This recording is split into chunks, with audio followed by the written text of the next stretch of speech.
നിങ്ങളുടെ മുഖ്യമന്ത്രി ആഗ്രഹിക്കുന്നത് ഈ ആദ്യത്തെ സത്യപ്രതിജ്ഞ ദിവസം തന്നെ അടുത്ത തെരഞ്ഞെടുപ്പിന് വേണ്ടിയുള്ള പണി തുടങ്ങണമെന്നാണ്. അപ്പോൾ അങ്ങനെ ചിന്തിക്കുന്ന ഒരു ഗവൺമെൻറ് അധികാരത്തിൽ വരുന്നു. അപ്പോൾ എനിക്കൊന്ന് ലിജുവൊക്കെ ഒരുപാട് ചർച്ചകളിലും സംവാദങ്ങളിലൊക്കെ പങ്കെടുത്ത് കഴിഞ്ഞ സർക്കാരിനെ കീറി ഒട്ടിച്ച ആളാണ്.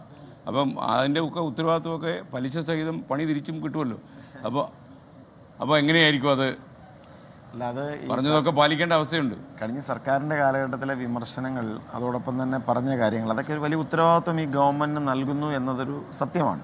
പക്ഷേ ആദ്യ ക്യാബിനറ്റ് മുതൽ തന്നെ ആ ഉത്തരവാദിത്തത്തോട് നീതി പുലർത്താനുള്ള ശ്രമങ്ങൾ ഉണ്ടാകുന്നു എന്നുള്ളതാണ് നമുക്ക് കാണാൻ സാധിക്കുന്നത്. ഇപ്പം തന്നെ ആശാവർക്കർമാരുടെ സമരം നടക്കുന്ന സമയത്ത് LDF സർക്കാർ ഒട്ടും അവരോട് നീതിപൂർവമായി പെരുമാറാൻ ആഗ്രഹിച്ചില്ല. ഇപ്പോൾ ആദ്യ ക്യാബിനറ്റ് തന്നെ 3000 രൂപ വർദ്ധിപ്പിച്ച് കഴിഞ്ഞു. അംഗൻവാടി വർക്കർമാരെ സംബന്ധിച്ച് വർധനമുണ്ടായി, പാചക തൊഴിലാളികൾക്ക് വർധനമുണ്ടായി. അപ്പോൾ സ്വാഭാവികമായും അന്ന് നടത്തിയ വിമർശനങ്ങളെ ആ വിമർശനങ്ങളോട് നീതി പുലർത്തിക്കൊണ്ട് കാര്യങ്ങൾ ചെയ്തു പോയാൽ ജനം വീണ്ടും അംഗീകരിക്കുമെന്നാണ് ഞങ്ങൾ കരുതുന്നത്.